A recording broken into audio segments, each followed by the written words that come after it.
सभी को नमस्ते। फिजिक्स फॉर यू विनोद चांद क्लासेस में आप सभी का स्वागत है। हम BSc physics BSc second year unit number 4 paper second अध्ययन कर रहे थे। उसके अंदर हमने चैप्टर लिया था तरंगों का अध्यारोपण।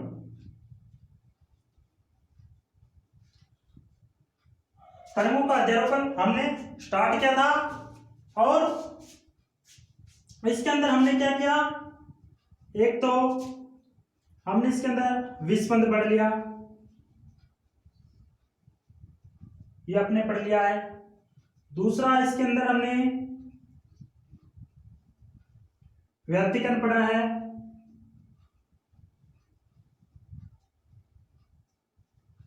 हमने व्यतिकरण पढ़ा है। उम्मीद करता हूं आपने अच्छे से रिवीजन कर लिया होगा, अच्छे से पढ़ के अपने नोट्स बना लिए होंगे। और नहीं पढ़ाया है तो व्यतिकरण और विस्पंद से संबंधित मेरा वीडियो डाला हुआ है, आप उसे देख सकते हैं और वहां से आप पढ़ सकते हैं। अब इसी के अंदर हम नेक्स्ट स्टेप अप्रगामी तरंग पढ़ेंगे। अप्रगामी तरंग, अप्रगामी तरंग के अंदर हमने अप्रगामी तरंग की परिभाषा,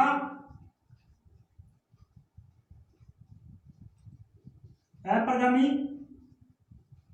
तरंग किसे कहते हैं इसकी परिभाषा एक वीडियो है, उसके अंदर मैंने डाल दिया है। ये कितने प्रकार की होती है, इसके जो टाइप्स है अनुप्रस्थ व अनुदैर्ध्य, ये भी वीडियो के अंदर आपको बता दिया गया है। इसके एग्जाम्पल करवा दिए गए हैं। अब हम अनुप्रस्थ इसको लेके स्टार्ट करते हैं। अनुप्रस्थ अप्रगामी तरंग का उदाहरण के रूप में तनी हुई डोरी पर अप्रगामी तरंग, कई बार ये थ्योरेटिकल पूछ लिया जाता है तो हम इसे पढ़ेंगे।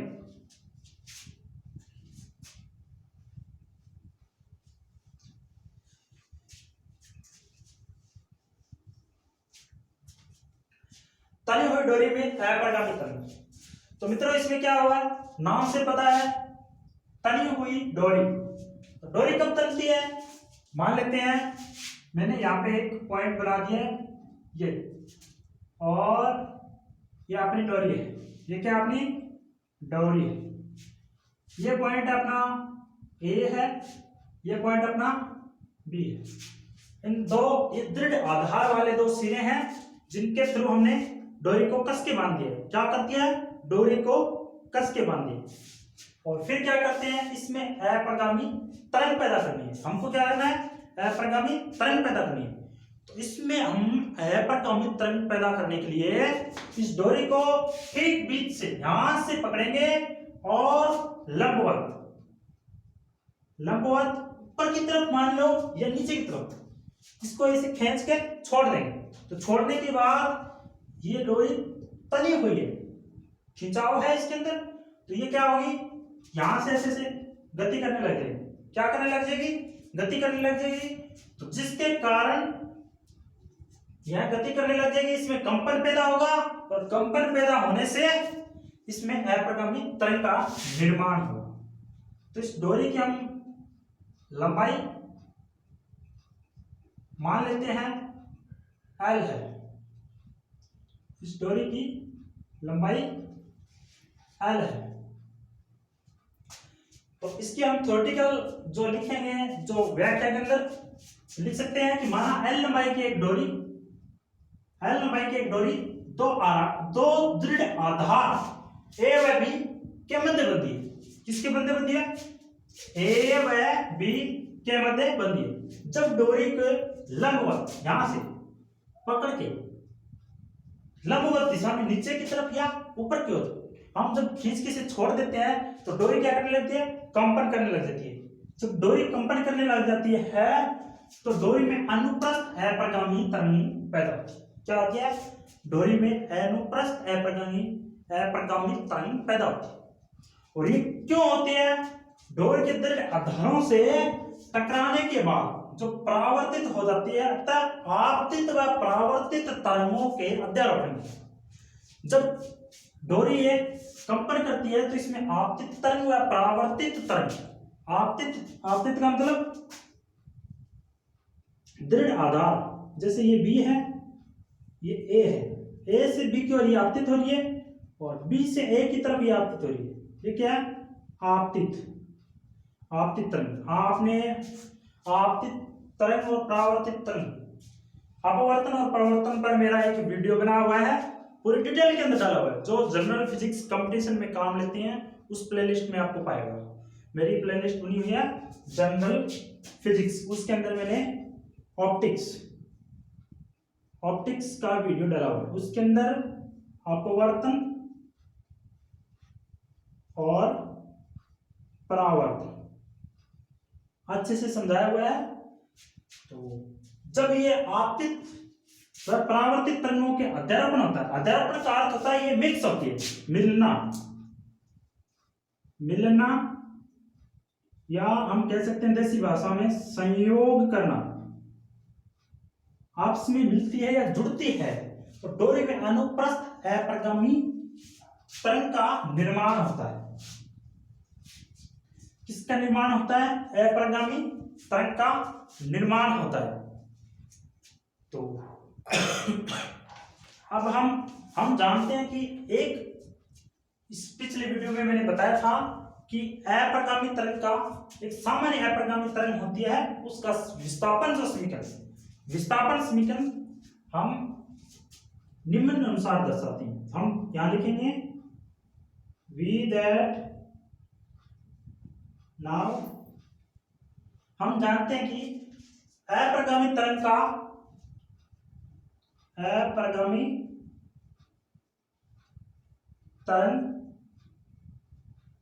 विस्थापन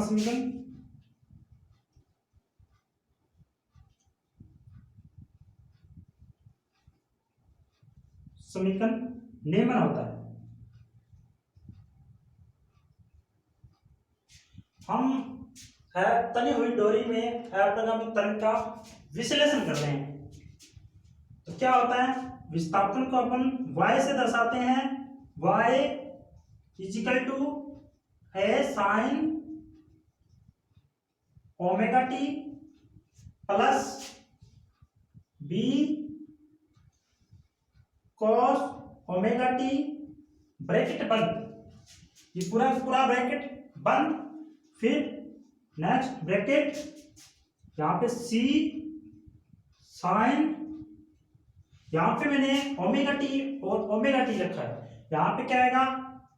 के एक्स प्लस डी कॉस के एक्स, ये हो गया। जहां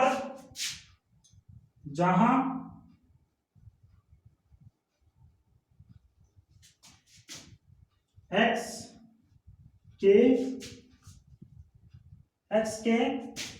क्या है? स्थिति है कि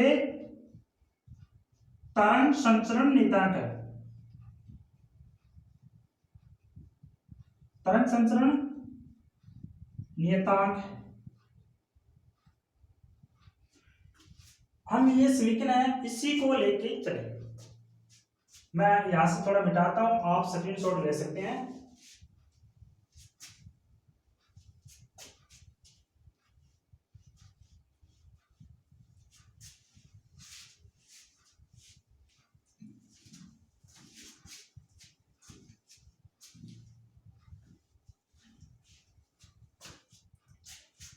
तो विस्थापन समीकरण क्या हुआ? y equal to A sine omega T plus B cos omega T, bracket बंद, C sine K X plus यहां पे आखिरी में डी cos kx, इसे हम समीकरण नंबर 1 दे देते हैं और इस समीकरण को हम परिसीमा प्रतिबंध के द्वारा हल करते हैं। किसके द्वारा? इसमें आपको स्पेशल कंडीशन लगाते हैं। क्या लगाते हैं? Special condition. तो लिख देते हैं यहां हम परिसीमा प्रतिबंध एक सामान्य अपगामी तरंग है जिसको परिसीमा प्रतिबंध लगाते हैं। यहां हम एक क्या लगाते हैं? परिसीमा प्रतिबंध।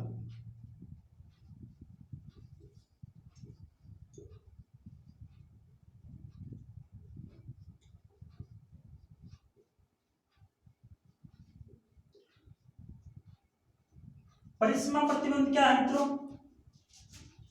परिसीमा प्रतिबंध है कि जब ये अपनी डोरी थी, वो ये डोरी ए और बी, इसका ये दो दोनों के बीच में हमने बांध दिया है, एल लंबाई की डोरी है,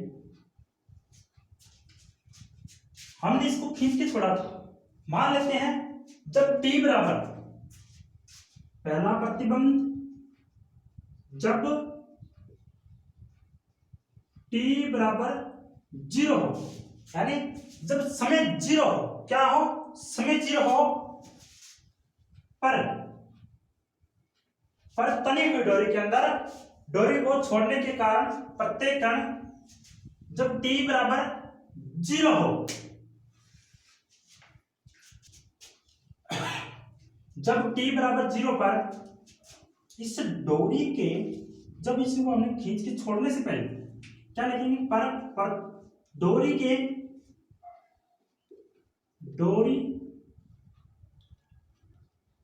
के प्रत्येक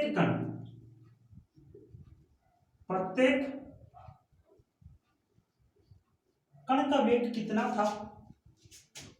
कण का वेग v बराबर 0।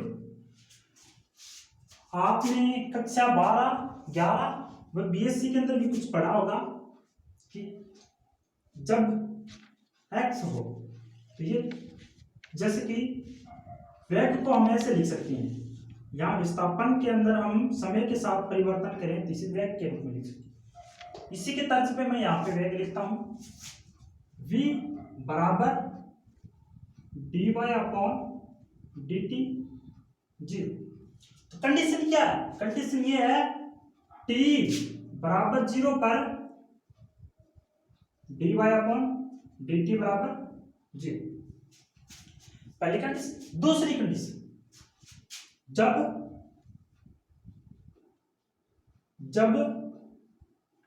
x बराबर 0, यहां पे 0 था और यहां इसकी पूरी लंबाई, पहले यहां 0 थी इसकी लंबाई, और जैसे जैसे हम लंबाई बढ़ाते गए तो x बराबर क्या आ गया? l। तब क्या होगा? जैसे जैसे हम लंबाई बढ़ाते गए तो l पर y का मान क्या है? y का मान 0 है। क्या? y का मान 0। समीकरण 1 में हम ये प्रतिबिंब लगाते हैं। क्या करते हैं? समीकरण 1 में उपरोक्त प्रतिबंध लगाने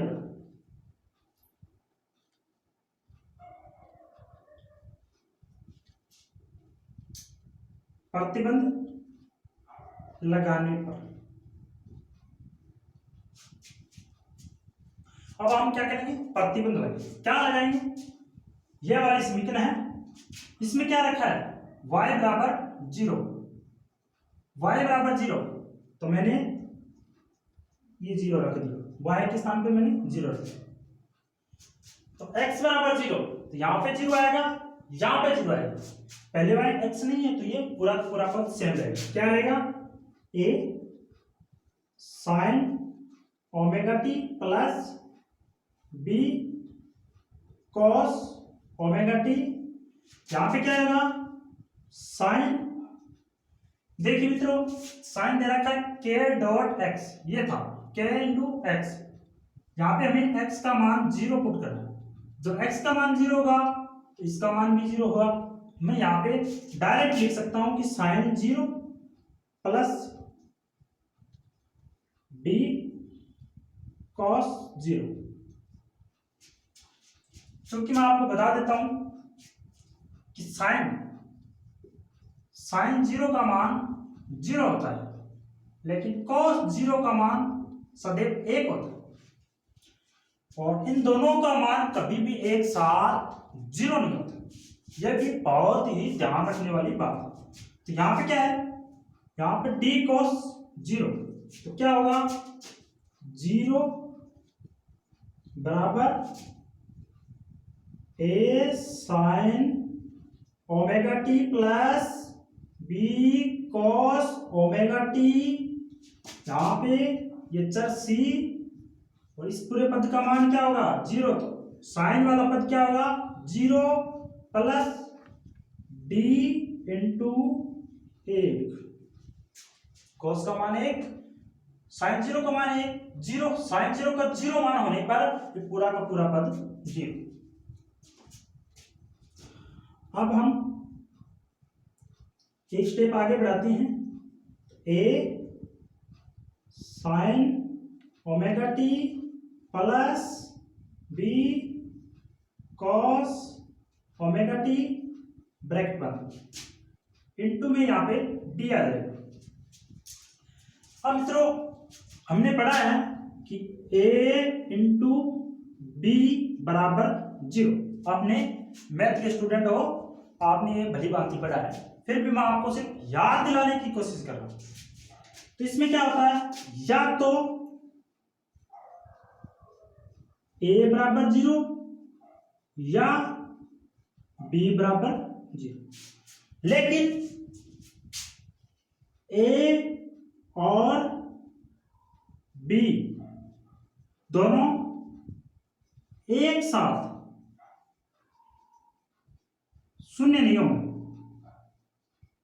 शून्य नहीं होंगे। एग्जाम्पल भी लेते हैं, जैसे 2 इंटू 0 बराबर 0, इसमें 2 का मान 0 नहीं है, लेकिन पूरा मान क्या है 0 है। और देख सकते हैं 0 इंटू 3, इसमें ये a था, ये b वाला पद, फिर भी पूरा मान 0 आ रहा है, लेकिन दोनों राशि 0 नहीं है। तो इसी प्रकार इसी के तर्ज पे हम यहां पे करेंगे, तो या तो ये वाला पद 0 या फिर ये वाला 0। लेकिन थोड़ी ही देर पहले मैंने एक बात बोली थी कि साइन, क्या बोला था मैंने, साइन व कॉस दोनों एक साथ अपना मान शून्य कभी नहीं देते हैं, शून्य कभी नहीं देते हैं।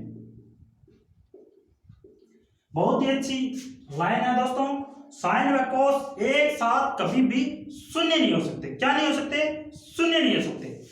तो हम यहां पे लिख सकते हैं वी दैट नाउ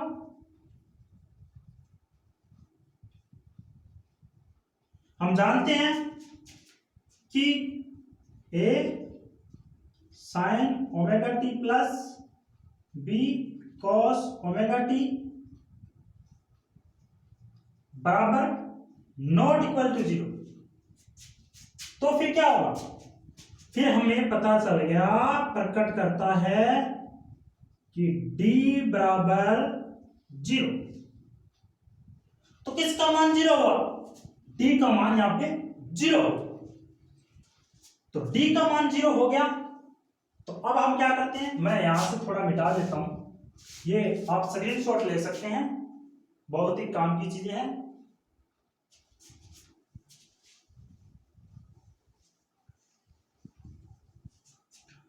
अब यहां पे क्या लिखा जाएगा, डी का मान 0 हो गया। किसका मान? डी का। ये समीकरण 1 थी, ये परिसीमा प्रतिबंध था, इसको मैं नाम दे देता हूं, इसको 2 नंबर दे देता हूं, इसको मैं 3 नंबर दे देता हूं। ये पूरा का पूरा 3 नंबर है, ये समीकरण नंबर, ये अपनी समीकरण नंबर 4। समीकरण 4 को हम क्या करेंगे, 1 के अंदर रखेंगे। इसमें हमें ए बी सी डी इनके मान ज्ञात करने हैं, तो हम क्या करते हैं, समीकरण 4 को 1 में रखने पर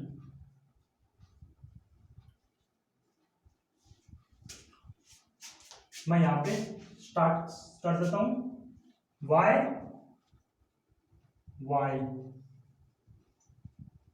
क्या आएगा, a sin omega T plus b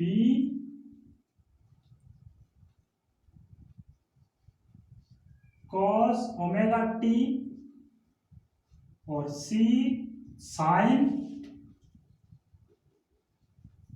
के x प्लस d का मान क्या है अपने पास, 0। 0 इंटू कॉस के एक्स। तो मित्रों एक पद हमारा कम हो जाएगा यदि मैं यहाँ पे पूरा 0 लिख देता हूँ। यहाँ पे मैं क्या लिख देता हूँ, 0। हमारे पास ये नहीं समीकरण ये आ गया। अब हम क्या करते हैं,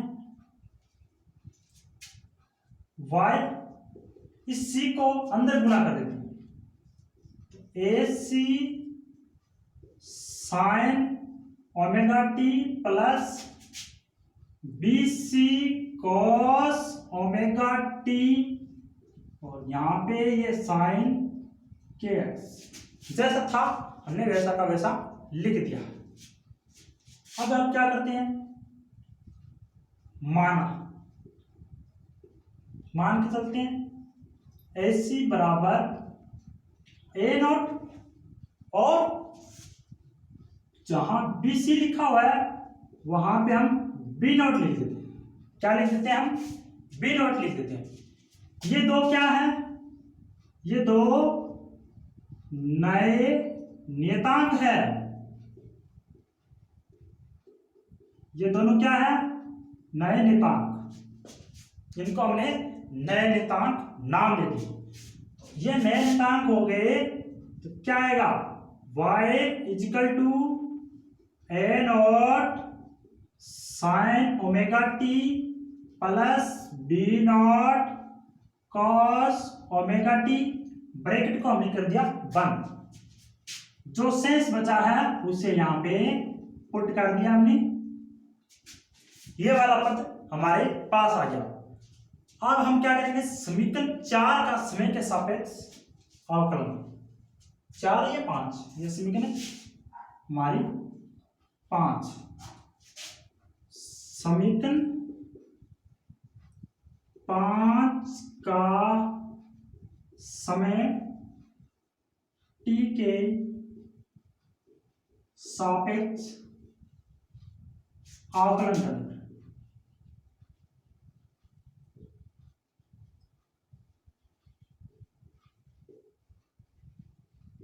अवकलन करना तो सबको आता है। तो यहां पे क्या आएगा, dy अपॉन dt। यहां पे dy अपॉन dt और यहां पे क्या आएगा, जब अवकलन करते हैं हम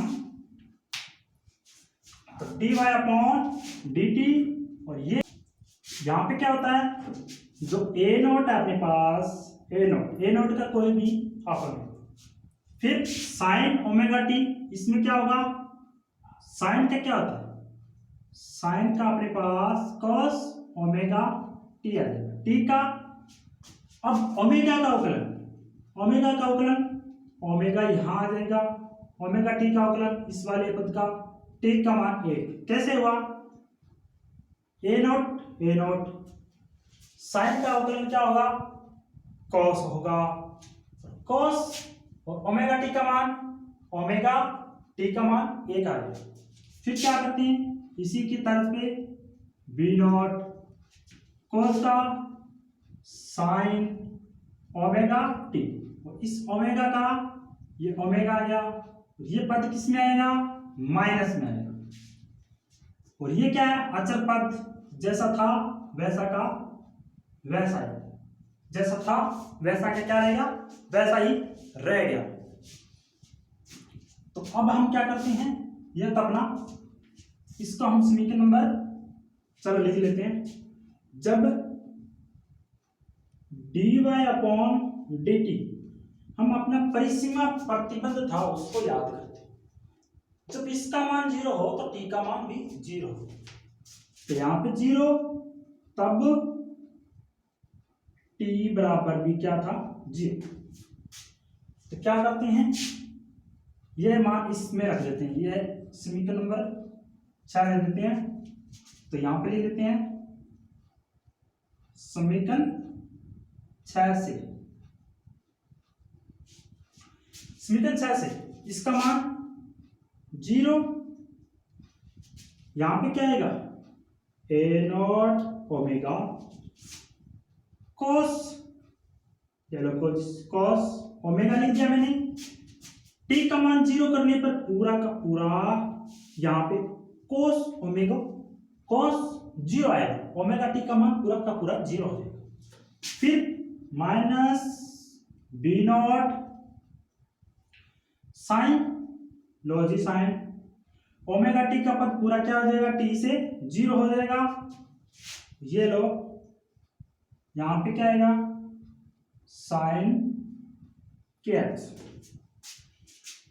यहां पे मैंने लिखा था कोस 0 का मान 1 होता है, तो ये 0 A naught into A naught omega into 1 minus B naught into sine 0 का मान क्या होगा, 0 होगा, तो मैं यहाँ पे पूरा का पूरा 0 लिख देता हूं और साइन के एक्स लिख देता हूं। तो यहाँ पे हुआ क्या कि ये 0, तो ये क्या आएगा, ए naught omega sine K X, क्या आएगा, ए naught omega sine K x. तो यहां पे ये पद अकेला मान लेता हूं, ये 2 मान लेता हूं, पहला पद और दूसरा पद के अंदर इसे कन्वर्ट करते हैं। तो हम जानते हैं कि जो साइन वाला है, चूंकि साइन के एक्स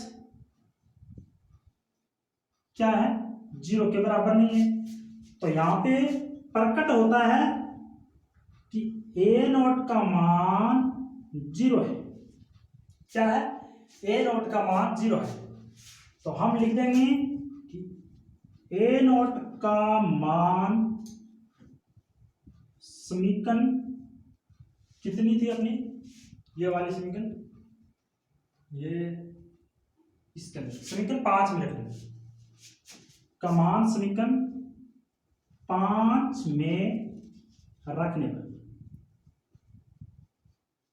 लो जी रख दिया।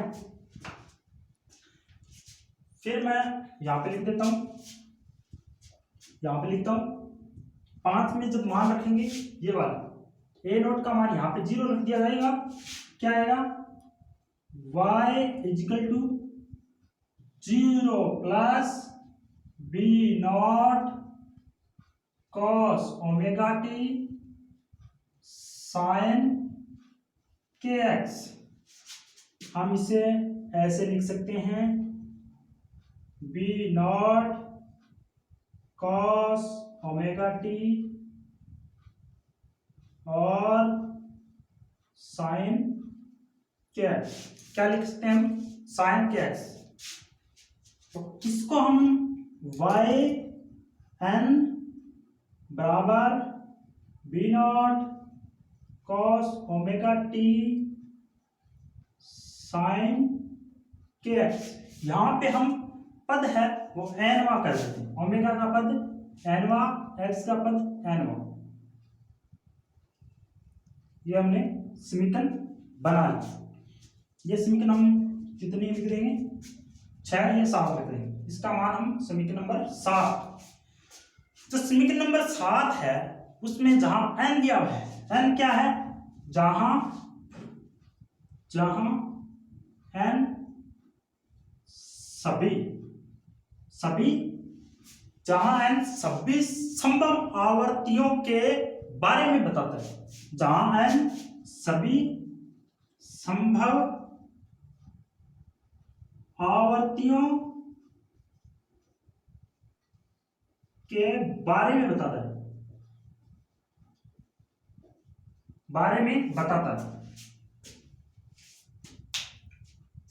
अब हम जो समीकरण अपनी 7 है, समीकरण 7 को आप स्क्रीनशॉट ले लेना, मैं यहां पे लिखता हूं।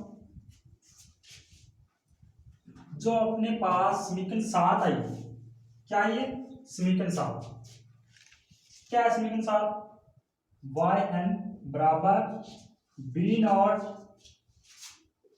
कॉस ओमेगा n टी और साइन के एक्स ये अपनी ओमेगा वाली है, ये समीकरण नंबर 7। समीकरण 7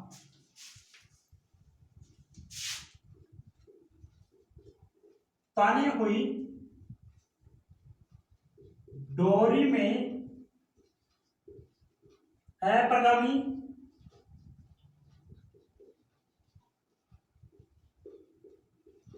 तरंग का विस्थापन समीकरण क्या है,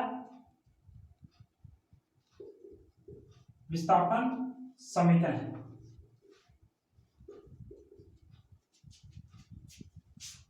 ये था विस्थापन। इसके अंदर हम आगे लिखते हैं कि इस विस्थापन समीकरण का जो आयाम है, इसका जो आयाम है वो बदलता रहता है। तो जो बदलने वाली चीज को होती है उसको हम क्या लिख सकते हैं, परिवर्तनशील। तो लिख देंगे जिसका आयाम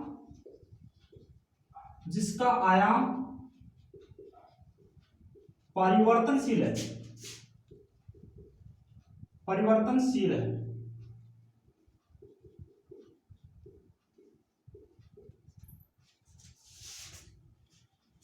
अब हम अप्रगामी तरंग का आयाम ज्ञात करते हैं।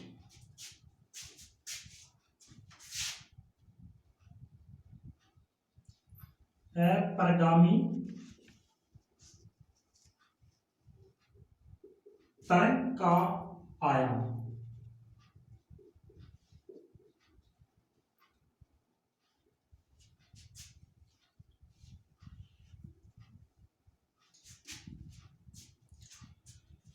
जहां x की जो स्थिति थी, x के अलग अलग मानों पर हम आयाम का मान ज्ञात करते हैं, और जिन बिंदुओं पर लिख देता हूं मैं साथ साथ में, यहां पे लिखता हूं मैं x की अलग स्थितियों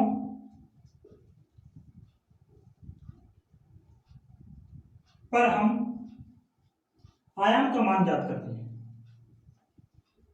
आयाम का मान ज्ञात करते हैं।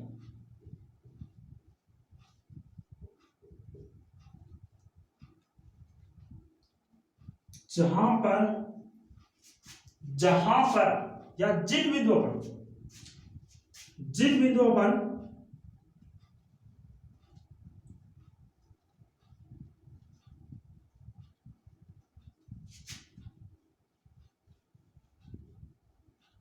आयाम की तीव्रता, जिन बिंदुओं पर तीव्रता का मान अधिकतम, तीव्रता और आयाम, क्या तीव्रता, जिन बिंदुओं पर आयाम या तीव्रता और आयाम का मान अधिकतम होगा, अधिकतम हो वहां पर आयाम व तीव्रता क्या होगी, अधिकतम, अधिकतम। और जिन बिंदुओं पर आयाम का मान शून्य हो, क्या हो, आयाम का मान शून्य हो, वहां पर आयाम क्या होगा, न्यूनतम, क्या होगा, न्यूनतम। और जिन बिंदुओं पर आयाम शून्य था, न्यूनतम कितना, शून्य, तो वहां पर क्या बनता है, वहां पर जहां पर आयाम का मान क्या हो, शून्य हो, वहां पर एंटीनोड बनता है, निष्पंद। इस स्थिति में क्या बनता है, निष्पंद। निष्पंद को हम एंटीनोड कहते हैं। क्या कहते हैं हम, एंटीनोड कहते हैं। और जहां पर आयाम का मान अधिकतम हो, क्या हो, अधिकतम, आयाम का मान क्या हो, मैक्सिमम, वहां पर क्या बनता है, नोड। वहां पर क्या बनता है, नोड बनता है। नोड को परस्पंद कहते हैं। क्या कहते हैं, परस्पंद।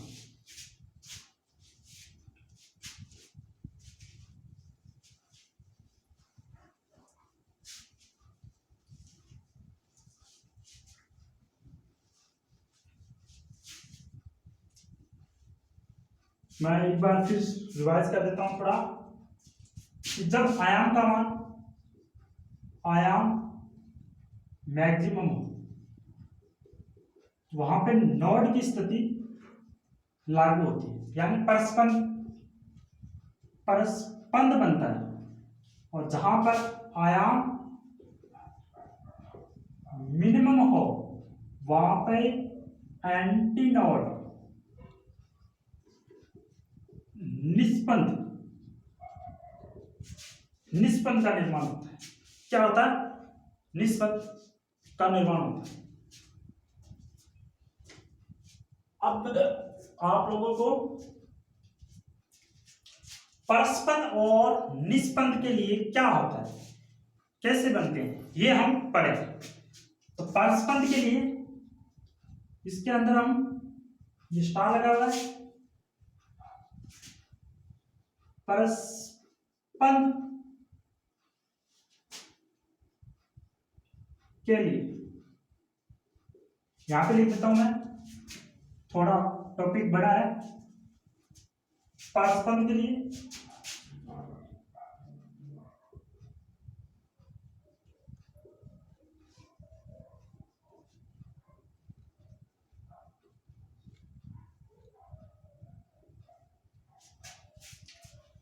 परस्पंद के लिए क्या होगा, परस्पंद के लिए आयाम आर अधिकतम होना चाहिए।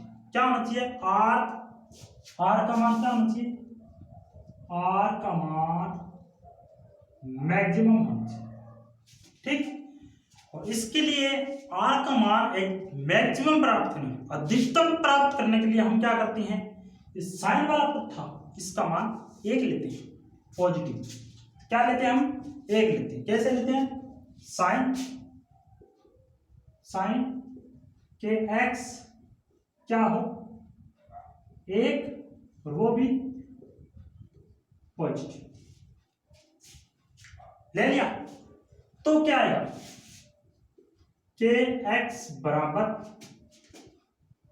Pi by 2, 3 pi by 2, 5 pi by 2, ऐसे ऐसे ये आगे बढ़ता जाता है, ऐसे से ये आगे बढ़ता जाता है।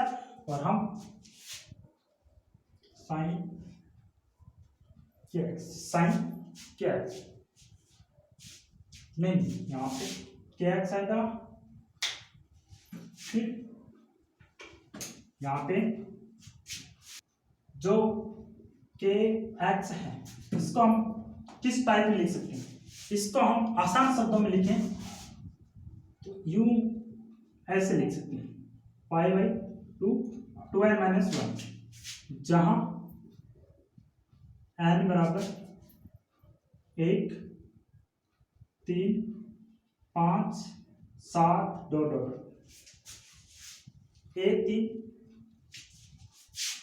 1, 3, 5, 7 ये होगा 0, 1, 2, 3, 4, 5, 6, 7 ऐसे चलेगा। अब हम क्या करते हैं, जो ये सूत्र व्युत्पन्न किया है यहाँ पे के का मान क्या है, क्योंकि के बराबर हमने जाना था क्या, के बराबर क्या होता है ओमेगा अपॉन बी। इसे थोड़ा और सॉल्व कर देते हैं, 2 पाई न्यू अपॉन इसको लैम्डा न्यू, न्यू से न्यू कैंसल, तो यहाँ पे क्या आएगा 2 पाई अपॉन लैम्डा।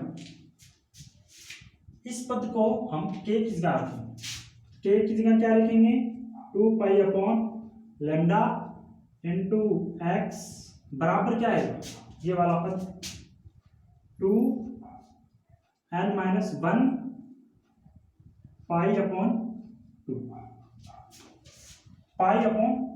2 फिर क्या होगा, जब पाई अपॉन 2 आएगा तो इससे पाई से तो पाई कैंसिल, ये लो जी पाई से पाई कैंसिल, तो 2 upon lambda X equal to 2n-1, यहाँ पे 1 अपॉन 2।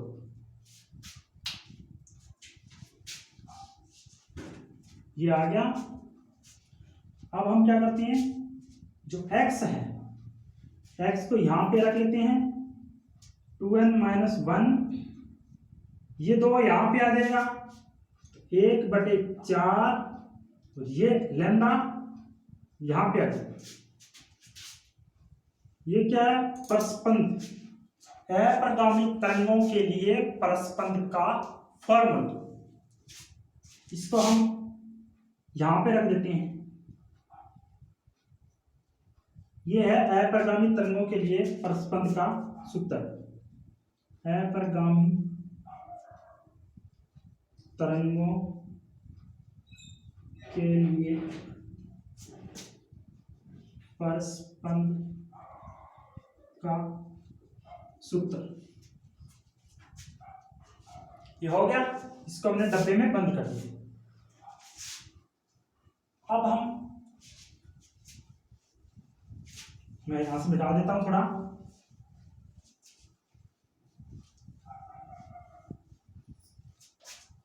अब हम परस्पंदों की जो स्थितियां होती है उन पर हम विचार करते हैं।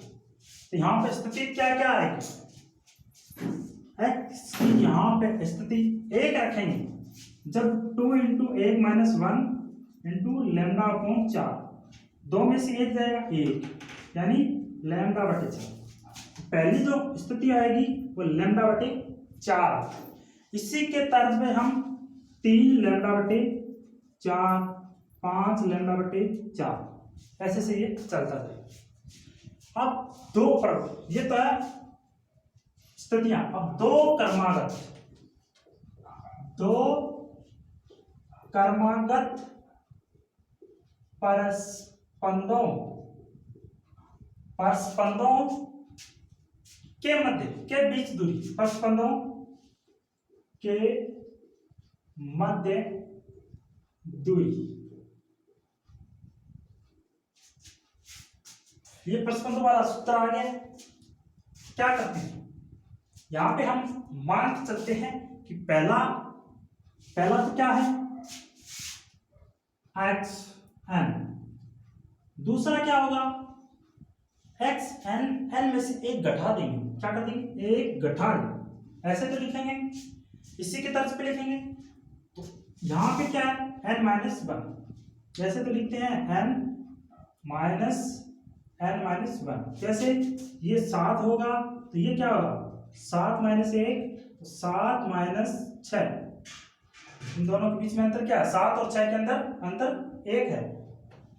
इसी के तर्ज पे हम क्या करते हैं एक्स एन का मान क्या होगा, एक्स ये रख देंगे, क्या रखेंगे 2n-1 लैम्डा बटे 4, ये एन रखिए, माइनस माइनस थोड़ा इस तरह लिख देता हूं, xn माइनस xn-1, इसका मान क्या होगा, इसका मान 2n-1 लैम्डा बटे 4, ये वाला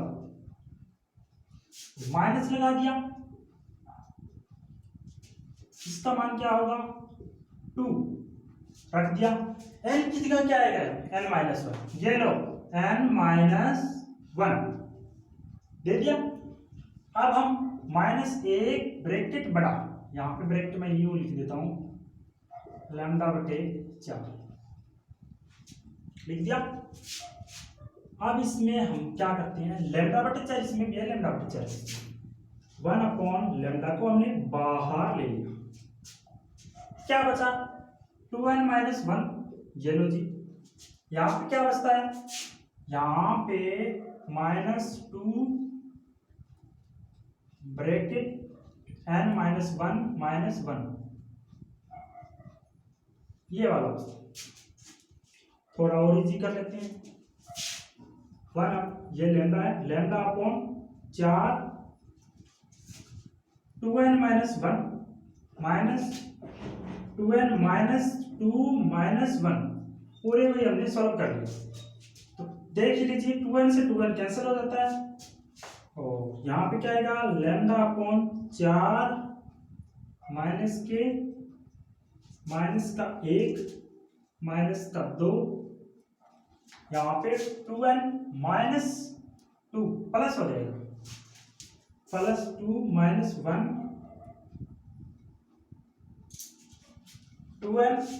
2n-1 -1 -2n, यहाँ पे 2n लिख दिया, -2n, तो ये प्लस और माइनस ये प्लस,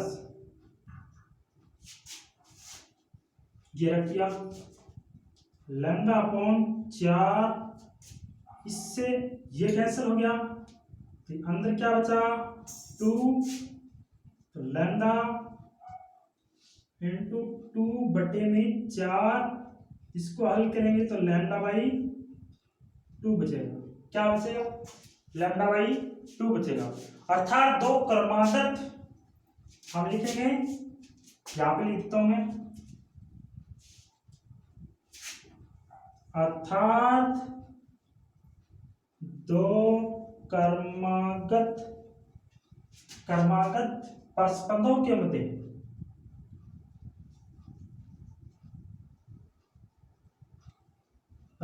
मध्य दूरी लैम्डा अपॉन 2 होती है, लैम्डा अपॉन 2 होती है, ये तो हो गया अपना परस्पंदों के लिए। अब हम निस्पंदों के लिए निकालेंगे, तो मिटाता हूं, ये हमने निकाल लिया है।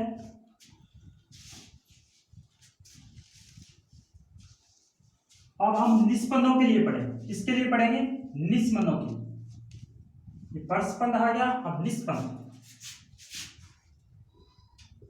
निस्पंदों के लिए,